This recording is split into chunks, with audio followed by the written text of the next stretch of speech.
Van a necesitar una Biblia esta noche. Confío en que trajeron una. Si por alguna extraña razón no trajeron una Biblia, probablemente hay una frente a ustedes. ¿Todavía están ahí? Bueno, parece que no muchas se han ido o han sido robadas. ¿Quién robaría una Biblia, verdad? Eso pasa. ¿Cuántos de ustedes han robado una Biblia alguna vez? Levanten la mano. ¿De verdad? Blackie. Está bien. De nuestra librería. Estoy tratando de atraparlos. Bueno, van a necesitar una Biblia, porque esto es un estudio bíblico. Así que esto no es una conferencia, esto no es una presentación, esto es un estudio bíblico. Y para sacarle el máximo provecho, necesitarán seguir con su Biblia, porque lo que queremos hacer, nuestro objetivo es que lleguen a conocer su Biblia muy bien. Y por eso, semana tras semana, vamos capítulo por capítulo, versículo por versículo, libro por libro. Esta noche estamos en el libro de Efesios. Así que vayan ahí. Probablemente ya lo tienen marcado. Vamos a estar en Efesios capítulo 1 y vamos a seguir hasta que se nos acabe el tiempo. Y luego pararemos y continuaremos la próxima vez. Así que no tenemos un objetivo fijo. Quiero ser flexible con esto, porque aunque en mi mente y corazón podría pensar, oh, voy a cubrir 2 o 3 capítulos. Entiendo eso. La gente se ríe de eso porque me conocen, y está bien. Estamos revisando la escritura, pero a veces queremos quedarnos ahí mismo y profundizar un poco más y explorar a fondo y extraer todo lo que podamos. Y luego seguir adelante. Así que es uno de esos tipos de estudios bíblicos. Estamos muy contentos de que se hayan unido a nosotros. Esperamos que Dios les hable a través de su palabra. Estamos en Efesios, capítulo 1. Vamos a tener una palabra de oración. Padre, inclinamos nuestros corazones en tu presencia. Venimos, Señor, con corazones hambrientos. Algunos de nosotros tenemos necesidades y conocemos nuestras necesidades. Muchos de nosotros tenemos necesidades y ni siquiera sabemos qué es lo que necesitamos. Pero tú sí lo sabes y estamos seguros de que lo sabes y te permitimos hablar como el profeta. Pero Samuel, cuando dijo, habla, Señor, que tu siervo escucha, oramos para que hables de tal manera que podamos escuchar tu voz, saber que es algo que nos estás impulsando a hacer, o ampliando un poco la información para que podamos tener una mejor comprensión. Todo eso, Señor, para avanzar en nuestro caminar contigo, nuestra relación contigo. Así que simplemente nos dedicamos a ti, nos presentamos ante ti como sacrificios vivos. Confiando, Señor, en que tomarás este tiempo que estamos juntos y lo uses para tu propósito, para tu gloria, en el nombre de Jesús. Amén. Bien, levantando la mano, ¿cuántos de ustedes han visto la película? ¿Listos? Esta es una vieja. Sonrisas y lágrimas. Levanten la mano. Sonrisas y lágrimas. Bien, así que, aunque sea una película antigua, es una famosa. Ahora, la escena de apertura, en La novicia rebelde, muestra una vista aérea que se desliza hacia Julie Andrews, quien está en un campo, pero no está solo en un campo. Está en un campo, en la cima de una colina, en la cima de una montaña. A su alrededor hay valles y montañas. Más allá de eso, la vista es celestial. Es espectacular, y la cámara gira a su alrededor. ¿Recuerdan esa escena, la escena de apertura? Y luego ella dice, las colinas están vivas. Con él, adelante. Oh, miren, todos están en el coro. Sí, así que esa es solo una escena increíble de Austria, que es un país hermoso. Pero la vista que ella tiene mientras canta es la vista que obtenemos de nuestra salvación. En el libro de Efesios. Seremos llevados por Pablo a los lugares celestiales, donde Él nos descubrirá nuestra riqueza, las riquezas que tenemos, porque pertenecemos a Cristo. Pero lo hace desde este increíble punto de vista. Te sientes como si estuvieras en la cima de una montaña, mirando a través de las vistas y viendo el despliegue de Dios. Una historia redentora ante nosotros. Así es como el plan de Dios se nos presenta en este libro. Ahora, un poco de contexto es necesario. En la primavera del 52, no me refiero a 1952, me refiero al año 52 después de Cristo. En la primavera del 52 es cuando creemos que Pablo, el apóstol, visitó por primera vez la ciudad de Éfeso. Él estaba allí en su segundo viaje misionero, y llegó a esta increíble ciudad que tenía una de las 7 maravillas del mundo antiguo. El templo.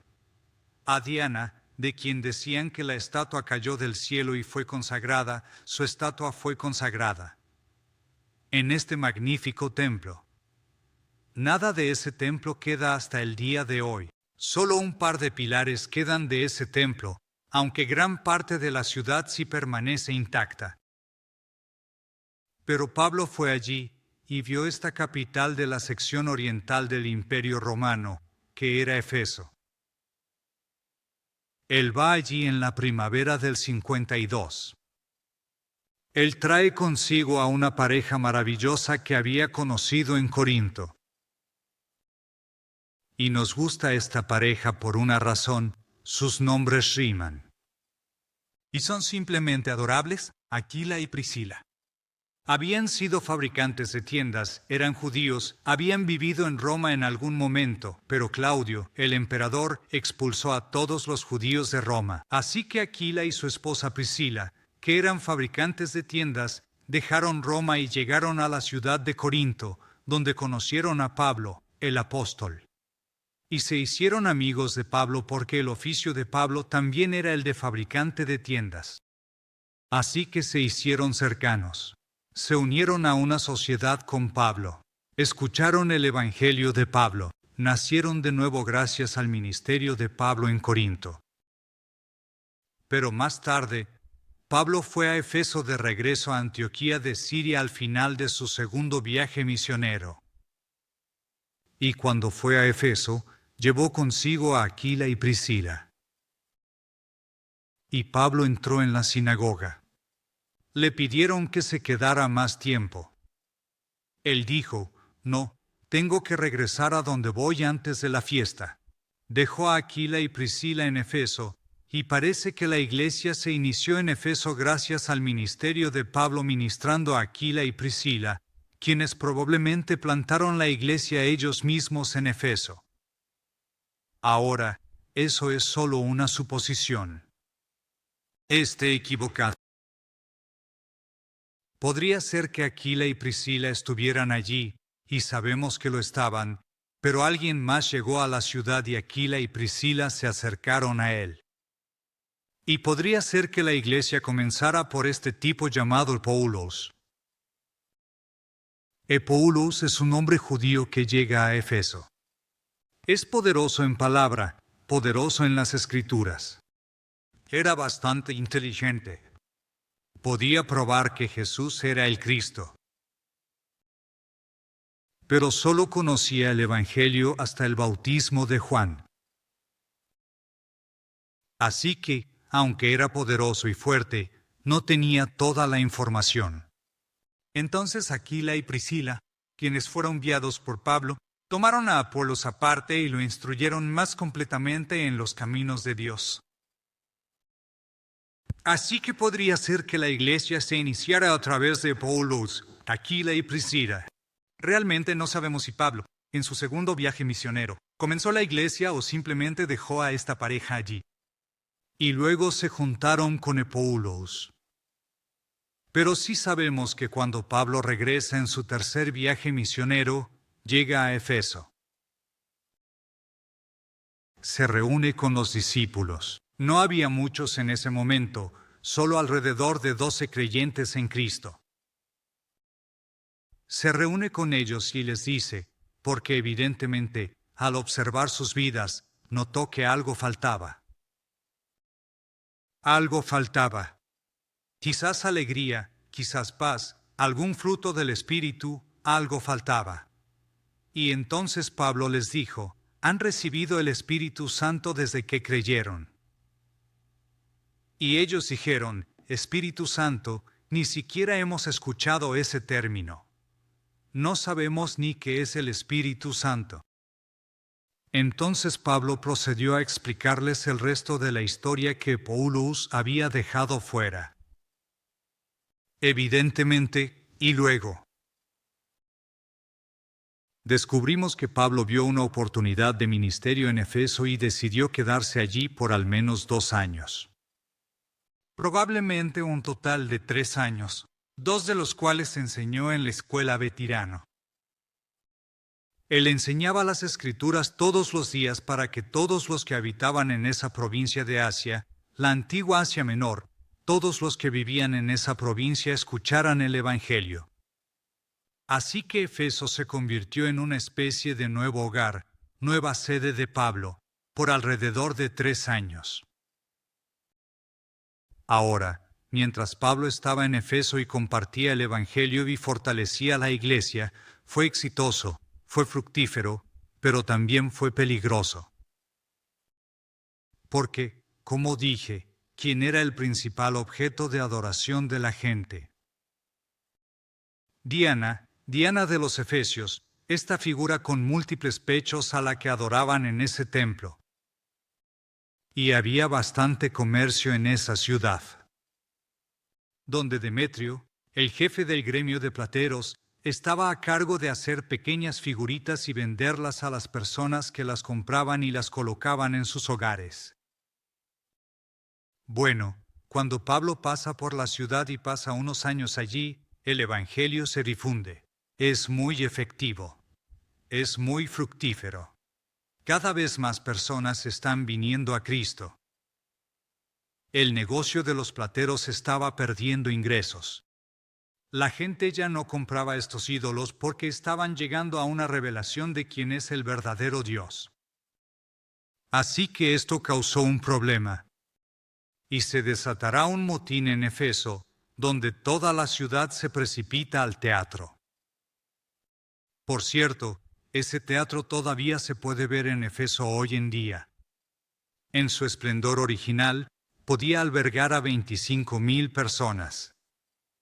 En la antigua Efeso, 25,000 personas de esa ciudad podían amontonarse allí y ver una obra de teatro, un concierto o lo que fuera. Pero toda la ciudad se precipitó al teatro y gritó en una ocasión particular durante 2 horas.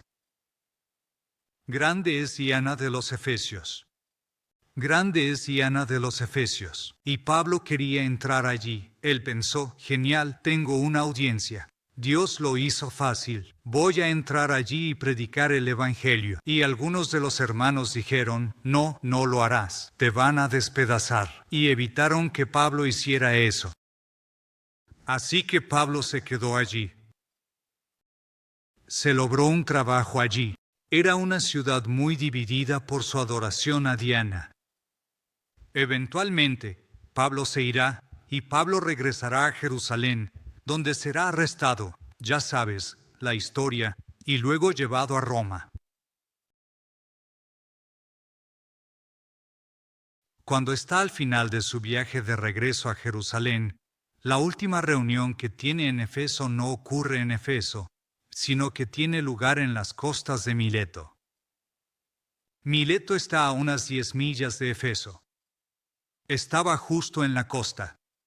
Pablo no quería ir tierra adentro. Efeso originalmente había sido construida en la costa, pero hay un río que la atraviesa, que aún puedes ver hoy en día, llamado el río Castor, y ha traído una enorme cantidad de arena y sedimentos, así que llenó el puerto, y la ciudad de Efeso durante muchos años tuvo que ser movida cada pocos años. Porque si vas a Efeso hoy, ni siquiera estás en la costa, Estás a unas 10 millas de la costa. Simplemente está llena de sedimentos. Durante los últimos miles, un par de miles de años. Entonces, de todos modos, Pablo se reunió con los ancianos de Efeso, Hechos capítulo 20, en las costas de Mileto, y dijo, ya saben, voy a Jerusalén. No sé qué me va a pasar allí. El Espíritu Santo da testimonio donde quiera que voy. Cadenas y tribulaciones me esperan. Ninguna de estas cosas me conmueve, ni considero mi vida valiosa, porque quiero terminar mi carrera con gozo en el ministerio que me ha sido dado por el Espíritu Santo. Y luego Pablo dice, sé que nunca volveré a ver sus caras. En ese momento, los ancianos de Efeso comenzaron a llorar, abrazando a Pablo porque escucharon que Pablo se iba y parece que nunca va a regresar. Está entrando en la boca del lobo, está yendo a Jerusalén, y él, ya sabes, incluso dice que las profecías dicen que no va a ser bueno, pero no me importa. De todos modos, voy a ir. Entonces Pablo se va, llega a Jerusalén, es arrestado y pasa un par de años en Cesarea. Es llevado como prisionero a Roma. Cuando está en Roma, es puesto bajo arresto domiciliario. Y eso significa que durante 2 años estuvo encadenado día y noche a un guardia. Tenía su propia casa, así que tenía su propio, como un pequeño apartamento. La gente podía entrar y verlo, pero él no podía salir. Está encadenado a un guardia romano las 24 horas del día, y lo hacían por turnos. Lo cual siempre me ha parecido fascinante, porque te imaginas estar encadenado al apóstol Pablo. ¿Crees que vas a escuchar sobre Jesús? ¿Crees que vas a recibir el Evangelio? Sí, no solo recibieron el Evangelio, sino que muchos de esos guardias que estaban encadenados a Pablo, porque eran una audiencia cautiva, llegaron a Cristo. Y así, cuando Pablo escribe una de las cartas desde esa prisión, Filipenses, dijo, todos los miembros de la casa de César, incluso en mis cadenas, los saludan. Así que algunos de estos soldados de élite, que eran los guardias pretorianos, estaban en la casa real, habían llegado a Cristo. Mientras Pablo estuvo en Roma durante 2 años, escribió 4 cartas, Efesios, Filipenses, Colosenses y Filemón. Esta es la primera de las cartas de prisión escritas por Pablo durante esos 2 años. A la iglesia que amaba, a los ancianos que lloraron con él cuando se fue. Es una iglesia a la que Pablo le tenía mucho cariño. Evidentemente, Pablo oraba por ellos con frecuencia. Como leerás en el primer capítulo, si es que alguna vez llegamos al primer capítulo.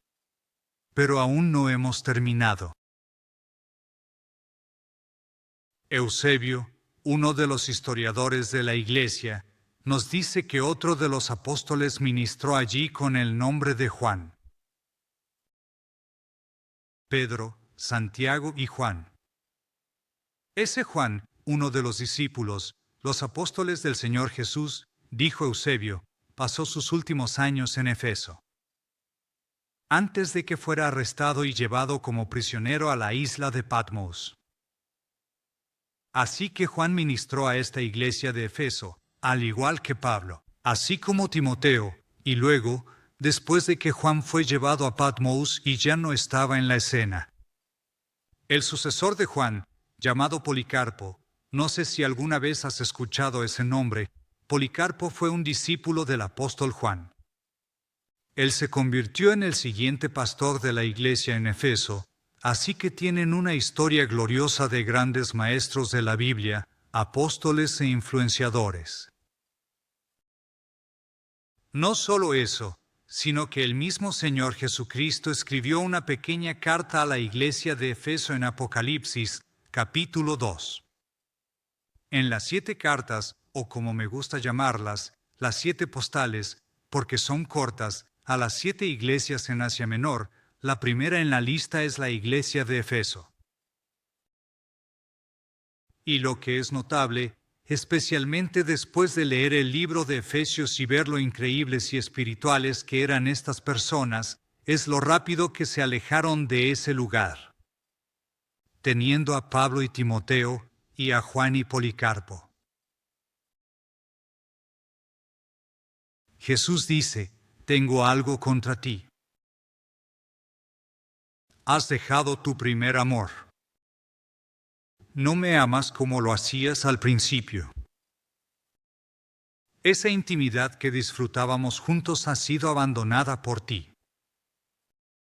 Y fue dentro de 30 años que esa pequeña postal fue escrita en el libro de Apocalipsis por Juan desde la isla de Patmos. Al adentrarnos en este libro, necesitamos saber ¿qué onda con Pablo? ¿De qué está escribiendo? El tema de este libro es la nueva sociedad de Dios. La nueva sociedad de Dios, y con eso me refiero a la Iglesia. La nueva sociedad de Dios compuesta por judíos y no judíos, judíos y gentiles. Principalmente eran gentiles allí, pero había algunos judíos. Apolo era judío. Aquila y Priscila eran judíos. Pablo era judío.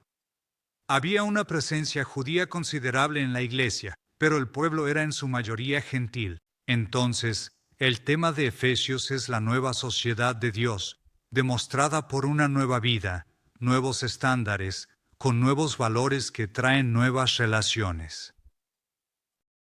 Entonces, cuando miras la relación entre esposo y esposa, la relación entre padres e hijos, la relación entre empleador y empleado, ves novedad. Por la salvación traída por Jesucristo. Así que ese es su tema. Si vas a dividir ese tema por capítulo, lo llamaría la riqueza, el caminar y la guerra de esa nueva sociedad. La riqueza, quienes somos y que tenemos en Cristo. El caminar, lo que hacemos con lo que tenemos y quienes somos en Cristo. Y luego la guerra, como peleamos batallas debido a la guerra espiritual que enfrentamos, porque pertenecemos a Cristo. Entonces, la riqueza, el caminar y la guerra del creyente. Ahora, el libro de Efesios tiene 6 capítulos. Es un libro corto cuando lo comparas con, por ejemplo, Romanos o 1 Corintios.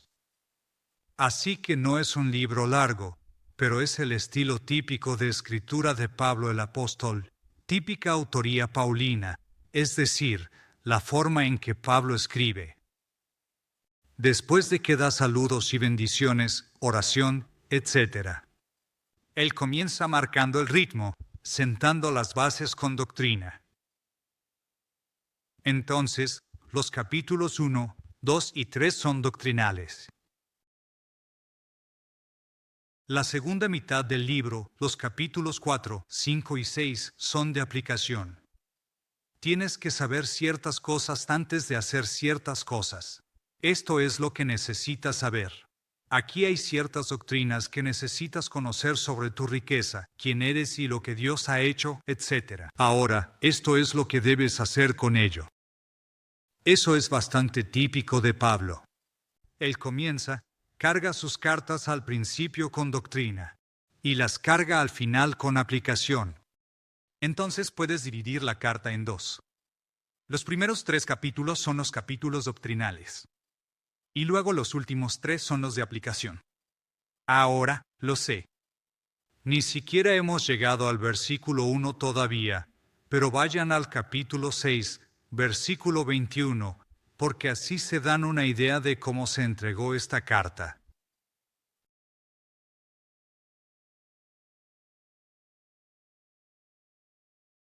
Versículo 21, pero para que también sepan de mis asuntos y cómo estoy. Tíquico, un hermano amado y fiel ministro en el Señor, les hará saber todas las cosas. ¿Recuerdan que dije que Pablo estaba bajo arresto domiciliario? La gente podía venir a visitarlo. Un tipo llamado Tíquico vino y lo visitó desde la Odisea. La Odisea no estaba muy lejos. Está en la región de Asia, provincia de Asia. Así que Tíquico estaba allí. La carta a los colosenses, Filemón y Efesios iba a ser entregada por Tíquico. Así es como la carta llegó de Roma a Éfeso. Bien, capítulo 1, versículo 1. Pablo, apóstol de Jesucristo por la voluntad de Dios.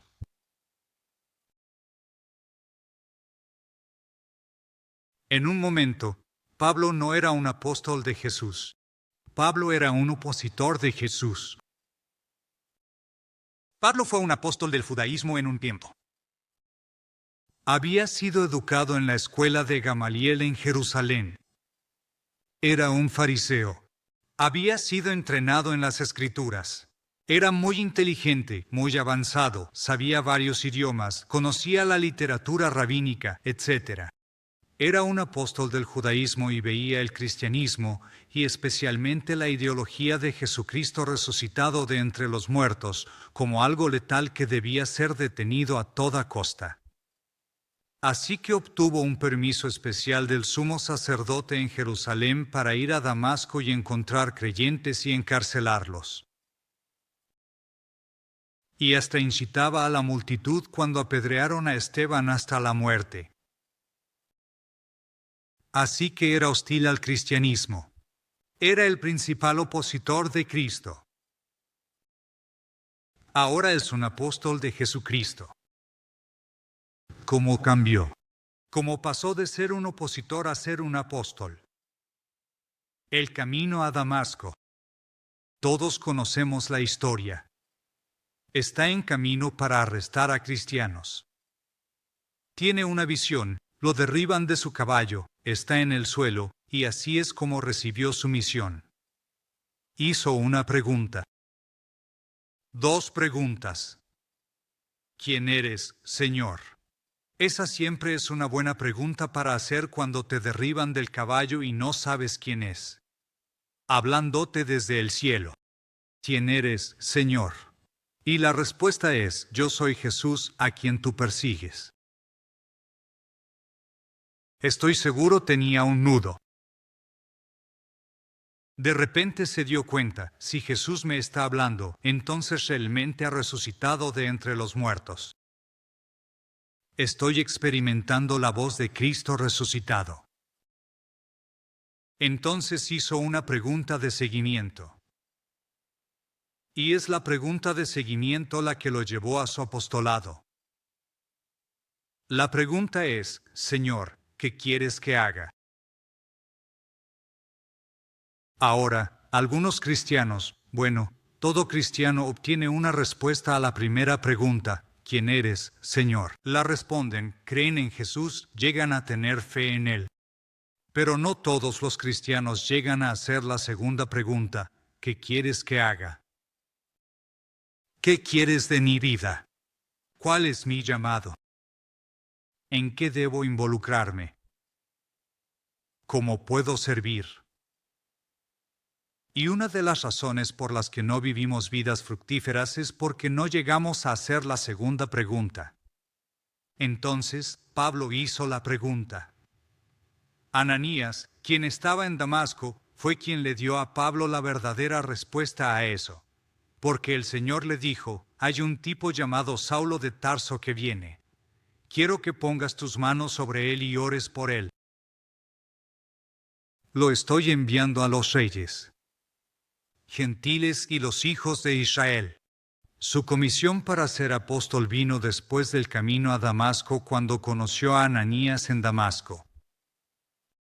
Así que ahora, cuando escribe, no es Pablo, el opositor del cristianismo, es Pablo, un apóstol de Jesucristo, por la voluntad de Dios. Ahora, quita el nombre de Pablo y pon tu nombre. Tu nombre, sea cual sea, Dios te ha llamado a eso, por la voluntad de Dios. Es importante que descubras cuál es la voluntad de Dios para tu vida. Que no andes sin rumbo, que no deambules por la vida, sino que digas, esto es lo que Dios me ha llamado a hacer, en lo que debo involucrarme, en lo que debo ministrar. He identificado mis dones. Quiero conectarme y usar esos dones. Quiero edificar el reino, edificar el cuerpo de Cristo y evangelizar a los perdidos. Ahora, si voy a hacer eso, diría, omite un pastor maestro de Jesucristo por la voluntad de Dios.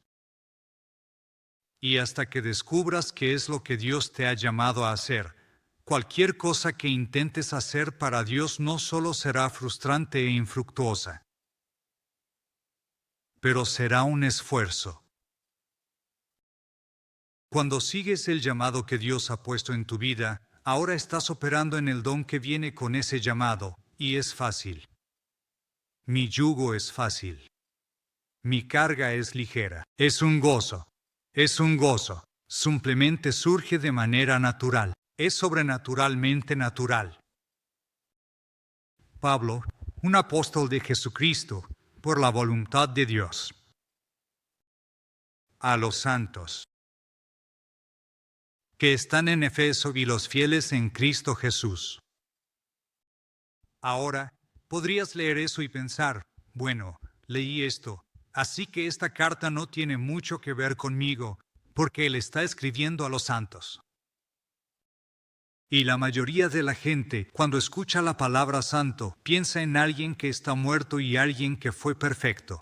Si buscaras la palabra santo en el diccionario, dirías que es alguien que ha sido oficialmente canonizado por la Iglesia Católica Romana, quienes debido a milagros o porque la gente ha rezado por ellos y han visto ciertas cosas, reciben ese título honorífico de ser un santo.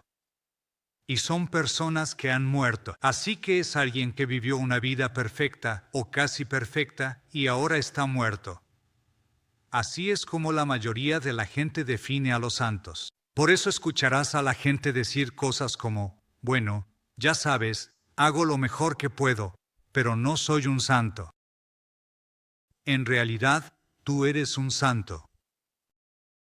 No tienes que esperar a ser canonizado por el Calvario. No lo vamos a hacer, por cierto.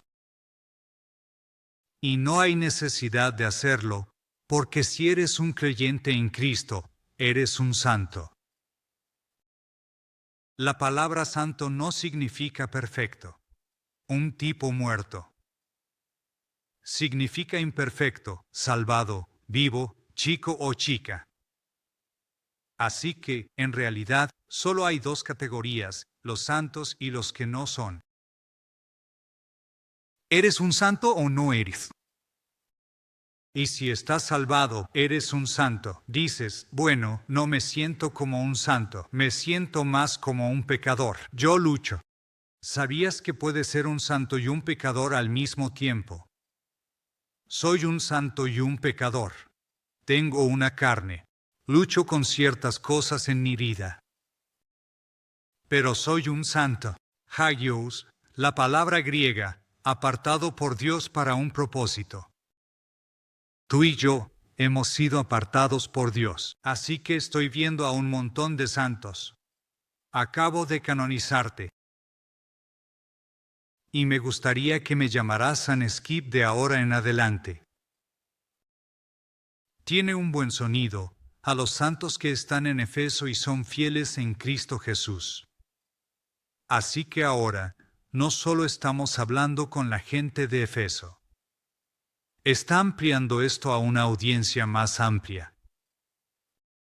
Ustedes que son los fieles en Cristo Jesús, esta carta es para ustedes. Por cierto, notas las dos direcciones en ese versículo. En Cristo Jesús, en Efeso. Tú y yo tenemos dos direcciones. Tenemos una dirección celestial. Tenemos una dirección terrenal. Vives aquí en la tierra. Tienes una dirección de calle o un apartamento, pero también tienes una dirección celestial. Y eso es lo que es un santo. Es alguien que vive en la tierra, pero este mundo no es nuestro hogar. Estamos de paso. Estamos en camino a nuestro hogar eterno. Así que estamos en Cristo porque estamos en Cristo un día cuando muramos. En Cristo estaremos con Él en el cielo. Bueno, hemos pasado un versículo. Verso 2. Gracia a ustedes y paz de parte de Dios, nuestro Padre y del Señor Jesucristo. Esto es típico de Pablo, si conoce sus cartas, y la mayoría de ustedes sí. Estuviste con nosotros en Gálatas. Pablo comienza las cartas, gracia y paz. Es algo típico. Un saludo antiguo. Si leyeras un papiro o muchos de los miles de papiros de esa época, encontrarías un saludo similar en casi todos ellos, sin importar quién lo haya escrito. Sin embargo, Pablo lo ajusta un poquito. El saludo típico griego era kair, que es la palabra regocijarse. Pablo usa la raíz de la palabra, pero dice charis, que significa gracia. Caris. Entonces toma el saludo de regocijo, lo ajusta un poco y le da un significado espiritual. Gracia a ustedes y paz. Y creo que es importante reconocer este punto. Nunca se invierten. Pablo nunca dice paz y gracia, siempre gracia y paz. Y creo que por una razón muy importante. Nunca experimentarás la paz de Dios hasta que entiendas la gracia de Dios. Algunas personas simplemente están en constante agitación en su caminar cristiano. Nunca están satisfechos. Nunca están nunca están tranquilos. Sabes, siempre están, ya sabes, con ansiedad y es porque no comprenden el favor inmerecido y no merecido de Dios hacia ellos. Cuando lo hagas, experimentarás la paz de Dios. Así que primero la gracia, seguida de la paz. Y siempre van juntas. La gracia y la paz van juntas, como amor y matrimonio, caballo y carruaje, tocino y huevos, Batman y Robin, gracia y paz, mucho más aún. Van juntas. Perdón por esas ilustraciones.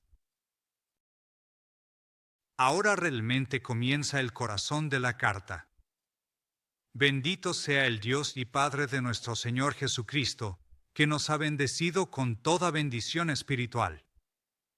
Aquí está, en los lugares celestiales, o lugares celestiales en Cristo. Ahora mira la palabra lugar, o lugares en tu Biblia. Está en cursiva. Eso es porque no está ahí. Fue añadida por los traductores para ayudarnos a entenderlo mejor. Pero literalmente, es solo en celestial o en los celestiales. Y entonces dice lugares, y entonces tú. Podrías pensar inmediatamente, está hablando del cielo mismo como un lugar. No necesariamente. En lugar de verlo como un lugar, piensa en los celestiales como una dimensión. Puedes estar en esta tierra viviendo en la rutina de tu vida diaria, y en cualquier momento, en cualquier lugar, puedes entrar en los celestiales. Puedes entrar en el ámbito espiritual. Puedes, como dijo Pablo, si has resucitado con Cristo, busca las cosas de arriba, donde Cristo está sentado a la diestra de Dios. Sí, es un lugar definitivo para todos nosotros, pero hasta entonces. Posicionalmente, estás en Cristo, en los lugares celestiales. Moriste cuando Cristo murió. Resucitaste cuando Cristo resucitó.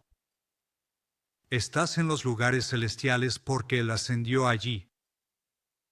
Así es como la Biblia te ve, posicionalmente.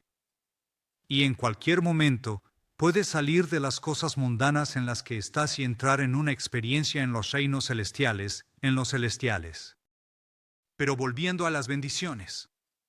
Bendito sea o alabado sea Dios y Padre de nuestro Señor Jesucristo, quien nos ha bendecido con toda bendición espiritual en Cristo. Sabes, Dios está en el negocio de las bendiciones. ¿Verdad? Nos bendice con tantas bendiciones. Aquí está el problema con las bendiciones en general. Cuando hablas de que una persona está bendecida, o una persona dice, he experimentado una bendición, típicamente, lo limitan al ámbito físico. He sido tan bendecido que conseguí un coche nuevo. He sido tan bendecido que tengo la casa de mis sueños. He sido tan bendecido, tengo salud o tengo riqueza. Esas son bendiciones. Pero no son las bendiciones más importantes. Las bendiciones más importantes son las bendiciones del alma. Son bendiciones espirituales en Cristo. En el Salmo 103, David dice, bendice al Señor, oh alma mía, y todo lo que hay dentro de mí. Bendice su santo nombre. Bendice al Señor, oh alma mía, y no olvides ninguno de sus beneficios. Luego empieza a enumerarlas. Primero en la lista, quien perdona todas tus iniquidades. Segundo, quien sana todas tus enfermedades. Ahora, usualmente empezamos con la segunda categoría, no con la primera. Son las bendiciones físicas, pero las bendiciones más importantes y profundas son las bendiciones en los ámbitos celestiales. Bendiciones espirituales en Cristo. Y ahora Él enumera la primera bendición. Versículo 4. Así como Él nos escogió en Él, antes de la fundación del mundo, para que fuéramos santos y sin mancha delante de Él en amor. Ahora, desglosémoslo. Alabado sea Dios por sus bendiciones espirituales. Bendición número 1. Dios nos escogió. Dios nos eligió. Él hizo una elección soberana para salvarnos. Por alguna razón, algunas personas simplemente tienen problemas con eso. ¿Qué quieres decir con que Dios nos escogió? ¿Cómo se atreve? Yo tengo la libertad de elegir a Dios. ¿Qué quieres decir con que Dios nos escogió antes de la fundación del mundo? Bueno, tienes el derecho de elegir cosas, ¿no es así? Dios te ha dado la libertad de elegir lo que quieres comer, a dónde quieres ir, con quién te quieres casar. ¿No te alegra eso? En lugar de que Dios diga, escucha, te vas a casar con esa persona, te guste o no. Bueno, no me gusta, difícil. Entonces, si Dios te ha dado la capacidad de elegir, ¿por qué deberíamos mirar a Dios, que tiene la capacidad de elegir, y decir que no es justo que Dios pueda elegir? Y mientras la gente intenta lidiar con esto, discutirlo y darle vueltas, ¿por qué no simplemente alegrarse del hecho de que Dios te escogió? No me molesta que Dios elija a las personas para la salvación. Porque, ya sabes, si fueras a apostar en los caballos, no es que lo harías. Pero si fueras a una carrera de caballos, ¿apostarías por los ganadores o por los perdedores? Bueno, uno esperaría apostar por los ganadores. No dirías conscientemente, a propósito, voy a elegir ese caballo porque sé que va a perder. No, querrás elegir y apostar por el caballo que va a ganar. Entonces Dios hace una elección y Dios elige ganadores. Y aquí estás en el círculo de ganadores. Eres elegido en Cristo, esa es la primera bendición, y nota que fuiste elegido antes de la fundación del mundo, para que seamos santos y sin mancha delante de Él, en amor. ¿Cómo puede Dios elegir a las personas para ser salvadas antes de que existan? ¿Cómo puede Dios elegir a las personas antes de que las personas sean personas? Bueno, Dios tiene, una de sus características es que es omnisciente, lo que significa que lo sabe todo. Ahora, si Dios lo sabe todo, ¿puede Dios aprender algo? No puede aprender nada. Él sabe todas las cosas, así que no puede aprender nada. Él sabe todas las cosas de antemano. Porque Él lo sabe todo, no solo es omnisciente, sino que Dios tiene una característica especial de esa omnisciencia, llamada precognición. Él sabe las cosas que sucederán de antemano. Por eso la profecía es tan poderosa. En el libro de Isaías, Dios dice, mira, yo sé las cosas de antemano y te lo voy a demostrar. Anunciaré lo que va a suceder para que cuando suceda, sepas que he hablado. Jesús dijo lo mismo. Te lo voy a decir de antemano para que cuando suceda, puedas creer. Entonces Dios tiene la capacidad de la presciencia, y 1 Pedro capítulo 1, versículo 2, nos dice esto: somos elegidos según la presciencia de Dios. Dios conocía tu vida de antemano. De hecho, el Salmo 90 en la antigua versión de King James dice, vivimos nuestras vidas como un cuento que ya ha sido contado. Él ve tu vida toda de antemano. Él sabía que ese día estarías lleno de ansiedad y clamarías al nombre del Señor, y Él te eligió antes de que tú lo eligieras a Él. Un día, Jesús fue a sus discípulos, quienes habían decidido seguirlo, y les dijo, oigan, muchachos, escuchen. Ustedes no me eligieron a mí, sino que yo los elegí a ustedes, y los he ordenado para que den fruto y que su fruto permanezca. Y estoy seguro de que se quedaron perplejos cuando Jesús dijo, no me eligieron ustedes a mí, porque ellos sí tomaron la decisión un día de elegirlo, pero solo porque Jesús los había elegido a ellos antes de que pudieran elegirlo a Él. Entonces, ¿cuál es la respuesta? ¿Dios elige o elegimos nosotros? La respuesta es sí. Sí, Dios te elige, tú lo eliges a Él, y ambos cooperan juntos. Como Pablo lo hará. Muéstranos en los versículos que vienen. Él nos eligió antes de la fundación del mundo. Él tiene presciencia. Y me encanta esta parte, que deberíamos ser santos y sin culpa delante de Él, en amor. Ahora, estás sin culpa en este momento. Eres perfecto en este estado en el que te encuentras. No, pero cuando seas presentado ante Él, serás perfecto y sin culpa. Judas, versículo 24. Ahora aquel que es poderoso para guardarte de caer y presentarte sin mancha ante el trono de su gloria, con gran alegría. Cuando seas presentado al Padre en Cristo en el día del juicio, cuando Jesús diga, Padre, mi Hijo perfecto, mi Santo Hijo, sin falta. Ese día serás presentado como sin culpa, todo gracias a la obra de Cristo. Así que fuiste elegido en Él antes de la fundación del mundo, y un día serás presentado sin culpa ante Él, en amor. Versículo 5. Habiéndonos predestinado para ser adoptados como hijos por medio de Jesucristo para sí mismo, según el beneplácito de su voluntad.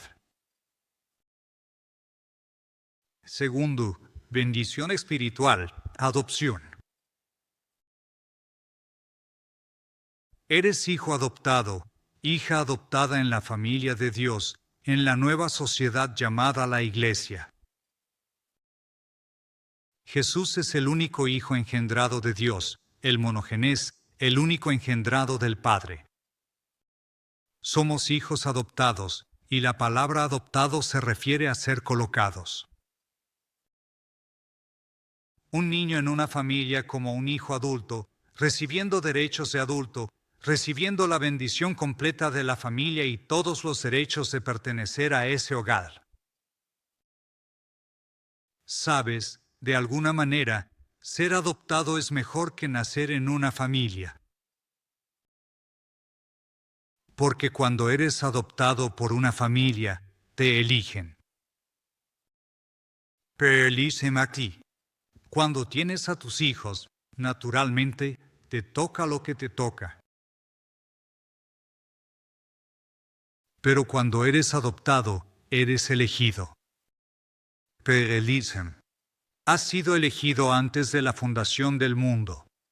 Y luego, cuando llegaste a ser, cuando tu vida es como es, y dijiste sí a Jesucristo. Fuiste entonces colocado, recibiendo todos los derechos, como un hijo o hija adulta en la familia de Dios. Nos predestinó para ser adoptados como hijos por medio de Jesucristo para sí mismo. Y me encanta esto porque lo menciona varias veces, según el beneplácito de su voluntad. En otras palabras, Dios hace lo que quiera porque le agrada hacerlo. Y porque Él es santo y perfecto, lo que le agrada siempre es santo y perfecto. Según el beneplácito de su voluntad, para alabanza de la gloria de su gracia, por el cual nos hizo aceptos en el amado. Eres aceptado en el amado. El amado es Jesucristo. Es una referencia a Cristo. Por Cristo, estás en Cristo. Eres aceptado en el amado. Dios te acepta. Sabes, hablamos de aceptar al Señor. Has aceptado al Señor. Has aceptado a Cristo.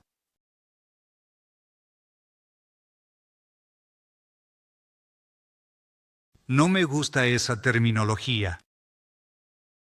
Es casi como, bueno, déjame pensar en esto. Está bien, te aceptaré. No, no lo acepto. He recibido a Cristo como mi Salvador. Y la realidad es que tú no lo aceptas a Él. Él te acepta. Dios te acepta como su hijo, te acepta como su hija, te acepta como un adulto adoptado en su familia. Eres aceptado por Dios. Maravillosas verdades. Bendiciones espirituales en los lugares celestiales. En Él, la siguiente bendición, tenemos redención. A través de su sangre, el perdón de los pecados, según las riquezas de su gracia. Ahora, la redención es un término del mercado de esclavos. Es ir a un mercado de esclavos, pagar un precio por el esclavo y liberar al esclavo. Así que es liberar pagando un precio. El precio no lo pagaste tú, sino Jesús en la cruz. Para que tú y yo, que estábamos esclavizados al pecado, Romanos, capítulo 7, pudiéramos ser liberados. Hemos sido redimidos, liberados por Él, pagando el precio. Y es a través de su sangre. El perdón de los pecados, según las riquezas de su gracia, que hizo abundar hacia nosotros en toda sabiduría y prudencia.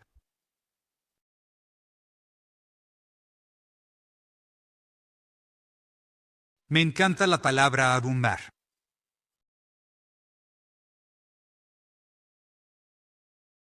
En el libro de Romanos, Pablo dice, donde el pecado abunda, la gracia abunda mucho más. Mejor traducción, donde el pecado abunda, la gracia sobreabunda. Así que la gracia de Dios, el favor inmerecido, no tiene límite. Sigue siendo derramada, derramada, derramada, sobre el tope, sobre las paredes, en tu vida, a través de tu vida, en la vida de otros. Abunda en toda sabiduría y prudencia. Eso es entendimiento, habiéndonos dado a conocer el misterio de su voluntad, según su beneplácito, que se propuso en sí mismo. Ahora, tienes que acostumbrarte a un par de palabras cuando lees a Pablo. Hay ciertas palabras que Pablo usaba mucho, le gustaban mucho y sobre las que se explayaba bastante. Una de ellas es la palabra misterio. La usó en varios lugares diferentes. Misterio. Ahora, cuando escuchas la palabra misterio, piensas, espeluznante, misterio. O, ya sabes, es como un drama policial. Tenemos que descifrar las pistas para entender el rompecabezas, el misterio. Ese no es el significado de misterio en el Nuevo Testamento. En el Nuevo Testamento, mysterien o misterio significa algo que estaba oculto en el pasado y que ya no está oculto. Ahora, lo que estaba oculto en el pasado ahora se ha sacado a la luz y se ha revelado. Y te preguntas, bueno, ¿qué misterio sería ese? Me alegra que lo preguntes. El versículo 10 te dice que en la dispensación del cumplimiento de los tiempos, Él reunirá en uno todas las cosas en Cristo, tanto las que están en el cielo, como las que están en la tierra en Él.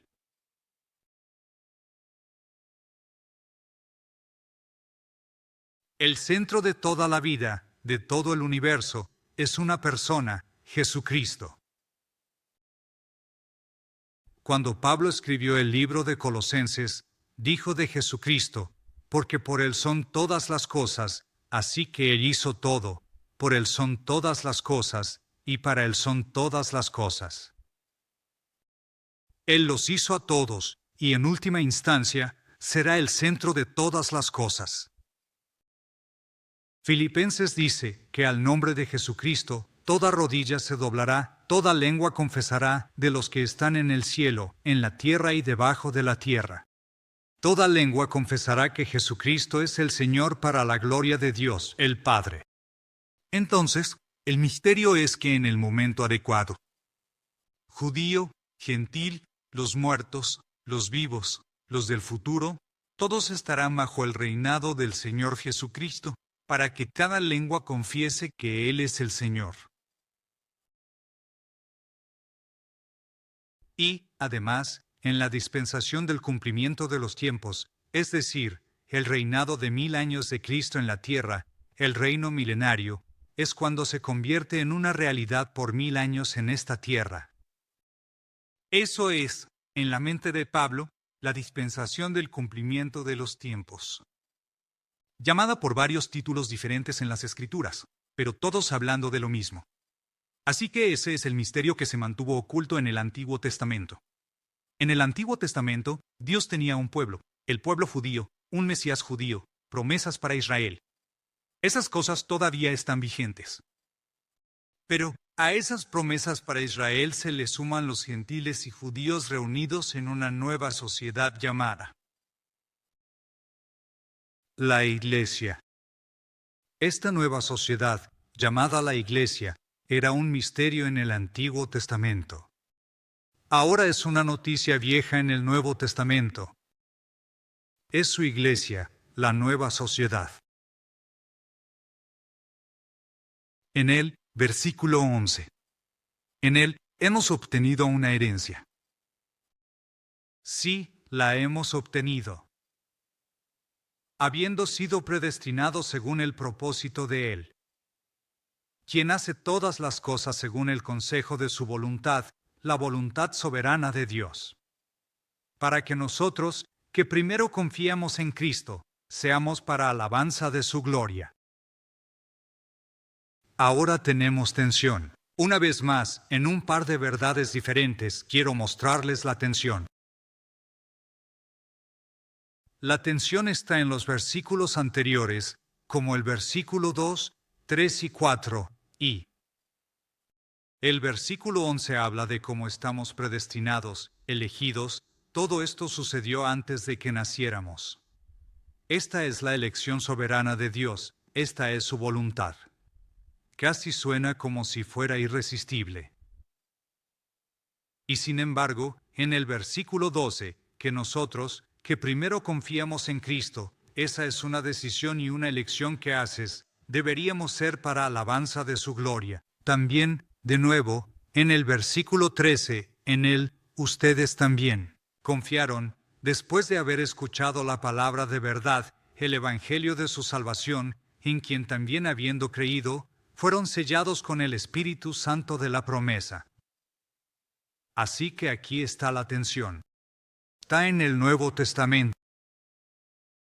Por un lado, tienes llamados que se hacen para fomentar e incluir la elección humana, la voluntad humana.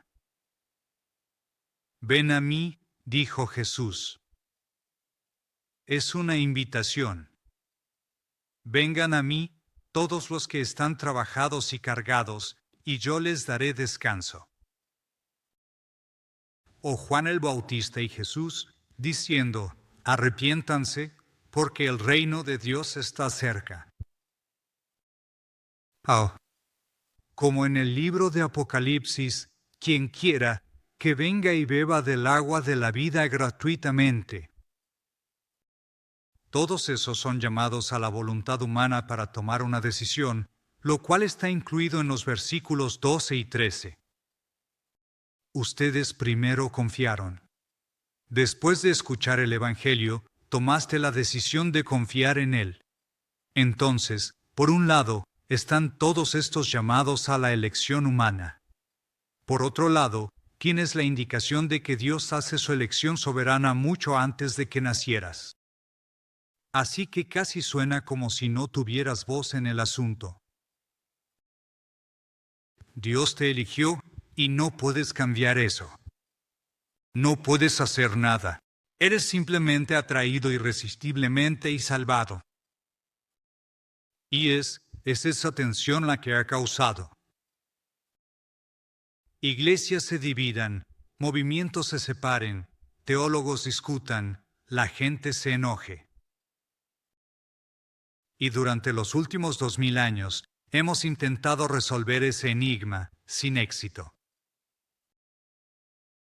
Y entonces la gente se polariza, y siempre he odiado cuando la gente se polariza. Yo digo, vamos a armonizar. Digamos que esto no es verdad y aquello no es verdad, o esto es verdad y aquello no es verdad.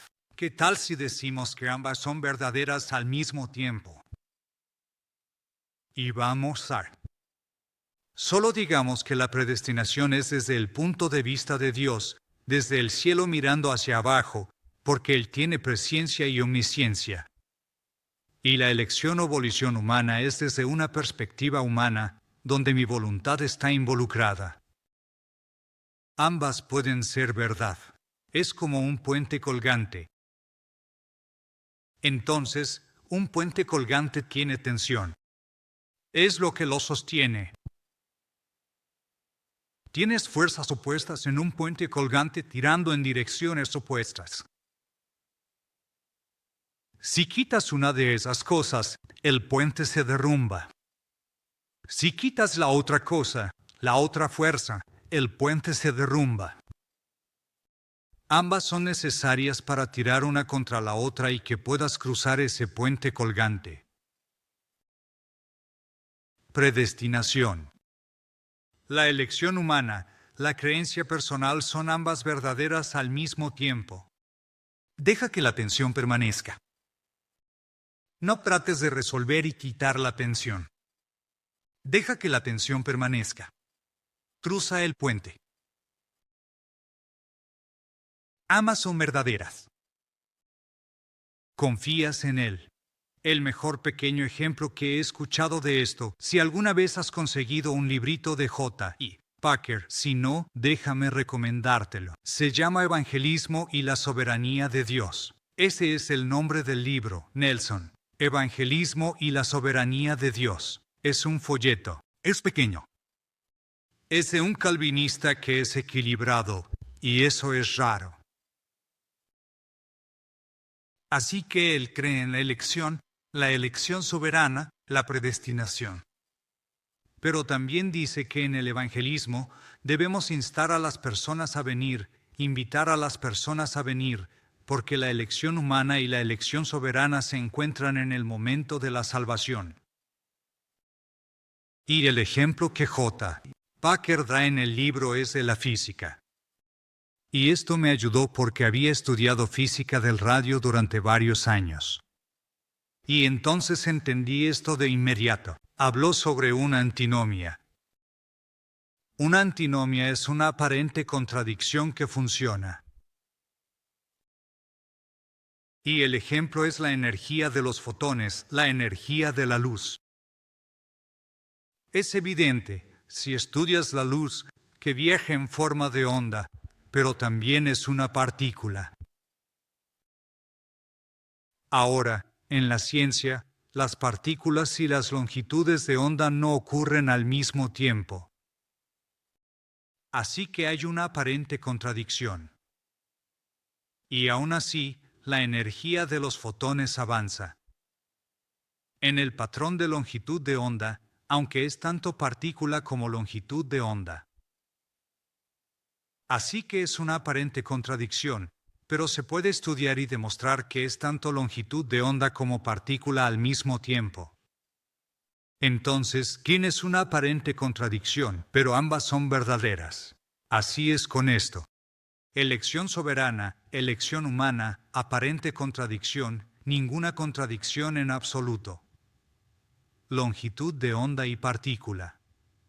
Al mismo tiempo, Dios te eligió, fuiste predestinado, también confiaste. Después de que escuchaste el Evangelio, la palabra de verdad, el Evangelio de tu salvación, en quien, habiendo creído, fuiste sellado con el Espíritu Santo de la promesa, que es la garantía de nuestra herencia hasta la redención de la posesión adquirida, para alabanza de su gloria. Vamos a cerrar el libro.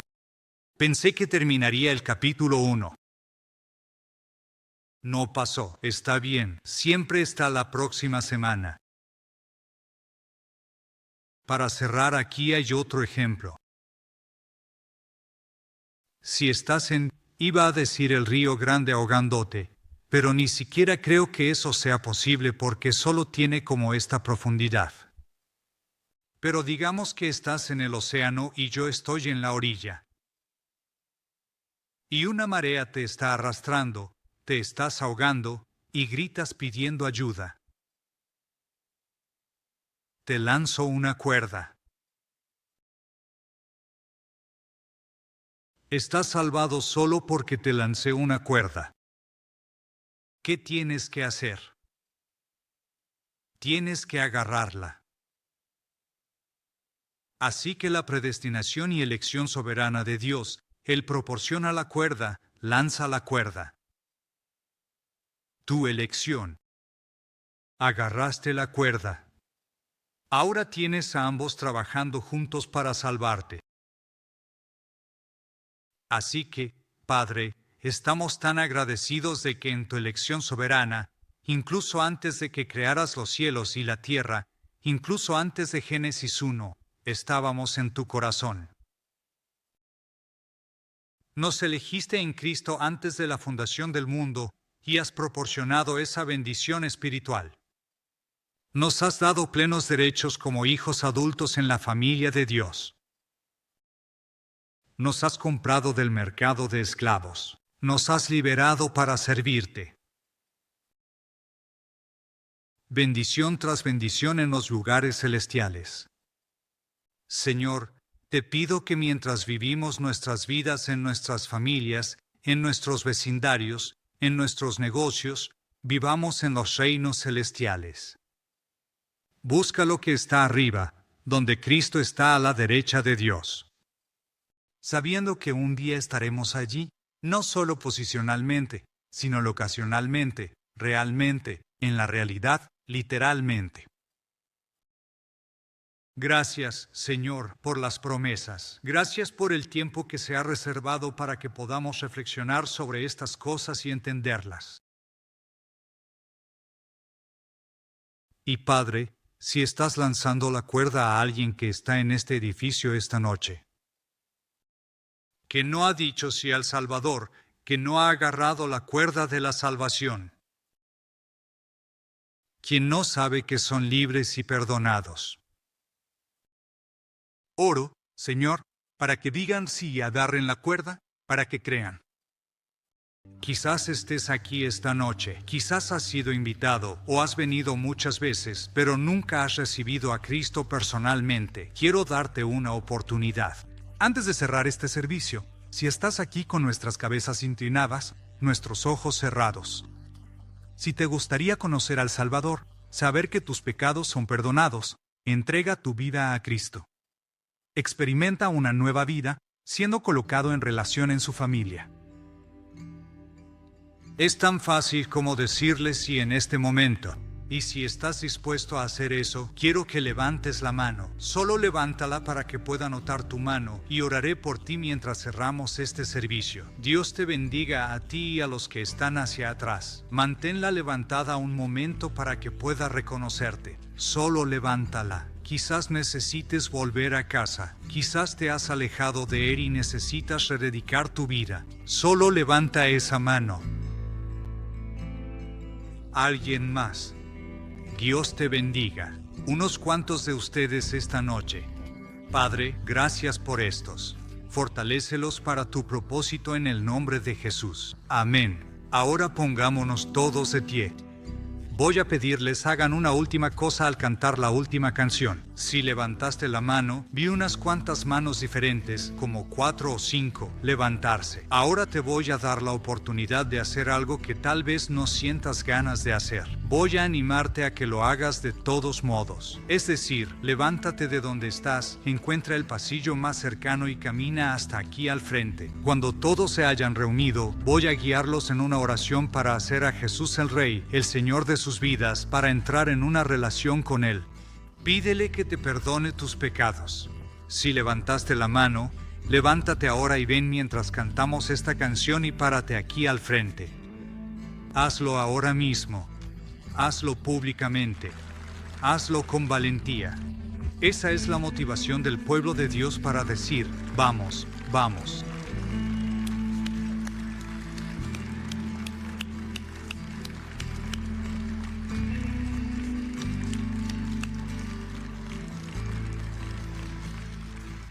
Dios.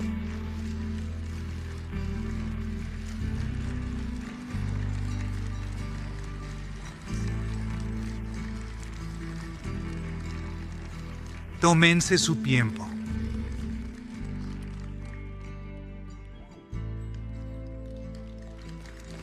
Dios te bendiga.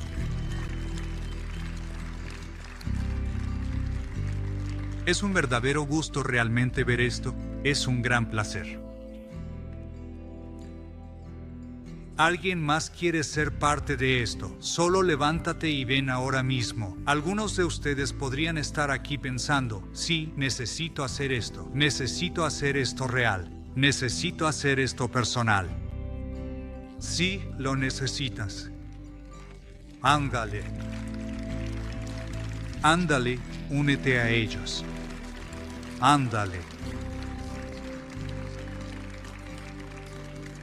Para aquellos que avanzaron, los guiaré en una oración. Les voy a pedir que digan esta oración en voz alta. Después de mí, digan estas palabras desde su corazón.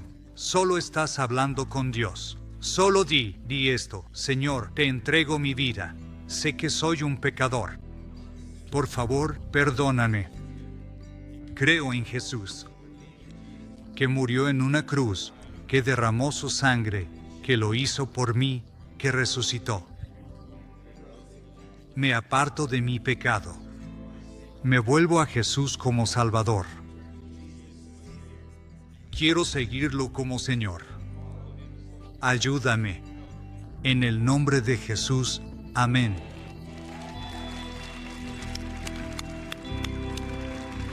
Muy bien, ahora, rapidito, todos ustedes acaban de tomar una decisión, pero demostraron algo y van a descubrir algo.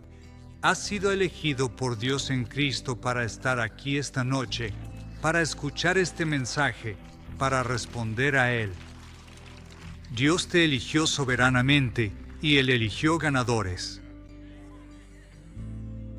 Y eres su hijo y te ama con locura.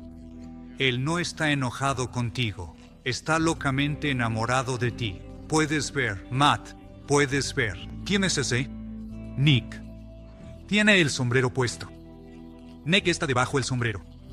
Nick vive bajo sombrero. Podrías seguir a Nick por aquí. Solo queremos darte algo, pasar un minuto contigo, darte una Biblia. Bienvenido a la familia de Dios.